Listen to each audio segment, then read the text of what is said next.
We are back with former President Donald Trump for the entire hour, and here is more of my interview from Mar-a-Lago. The economy, I can't even say it strongly enough, is in complete shambles. We have 60% of our country now living paycheck to paycheck. CBS News now says 25% of people in our great country are what they call food insecure. Food that can't get bare necessities. Recession, record. Inflation, record. Our debt, our deficits. You know, why has this happened? How would you fix it? And would you have supported the bailout of Silicon Valley Bank? Okay. Ready? Yeah. A lot of questions you're asking me. I am. I wouldn't have supported the bailout. The bank would have to get along by itself, and maybe they could have. What happened with the bank is interest rates went too high. And, you know, I had my own situation with Powell, and I beat the hell out of him. I was not a big fan of Powell. He was recommended by some people. I didn't like him. He's too interest rate happy. What you do is you get the oil prices down. That's bigger than interest rates, the only thing. And what happened is we took an oil, and now we take an interest rates. Those banks failed because the interest rates were too high. They stupidly bought long-term treasuries. 10-year treasuries. Well, they bought long-term, longer than that even. And they bought long-term, and those treasuries got crushed because Powell keeps raising interest rates.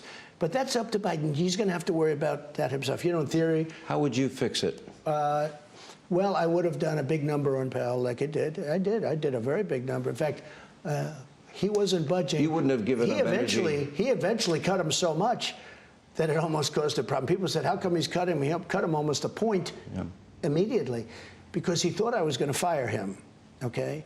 Which some people said I had the right to do. Other people said you don't. You know, when you put them there, rightfully, they have to have some protection, et cetera, from a president. But how much of this is... But I thought he was hurting the economy. You left this country for the first time in 75 years. We were energy independent. Right. A net exporter of energy.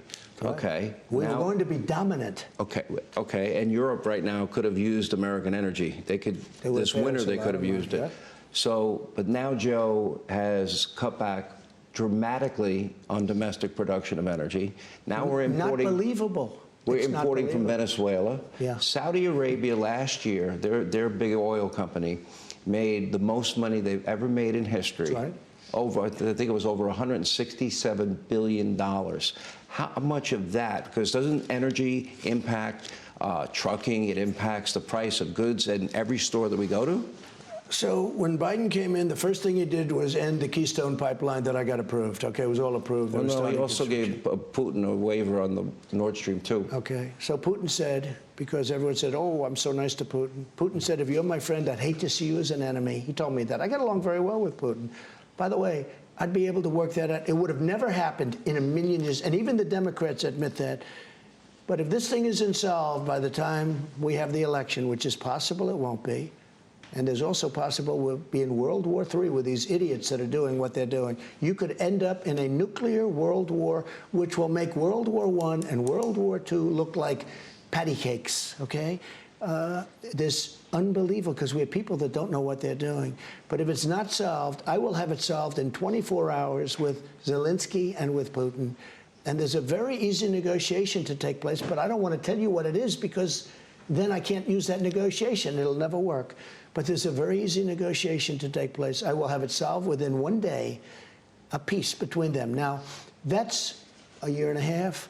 That's a long time. I can't imagine something not happening. The key with that is the war has to stop now because Ukraine is being obliterated. You know, whether there'll be nothing left. Well, I looked at pictures of cities that are literally decimated. It's like complete demolition. I was in the construction business.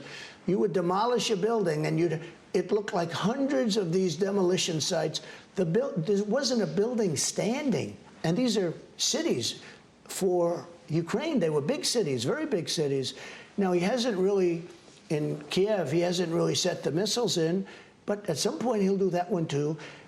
There's nothing standing. The other thing is many more people are dead and horribly injured than they're reporting. You know, when you see missiles hitting 15 buildings and 15 buildings falling to the ground, and they're big buildings, there are a lot of people in those buildings, and then they say one person was injured. These are phony reports. Many, many people are being killed that you don't know, but you'll see that later on. So you'd prefer, if you were president, you think you would have a negotiated settlement, and Within 24 hours. and we wouldn't no longer be ponying up all the money that, by the way, Western Europe is not doing their fair share. What's unfair, and you and I have had this conversation, is that we're up to almost $150 billion, and Europe's at $24 billion. Now, it's the same thing with NATO. Don't forget, I got them to put up hundreds of billions of dollars. My first meeting at NATO, you know, I was just there, never did this before.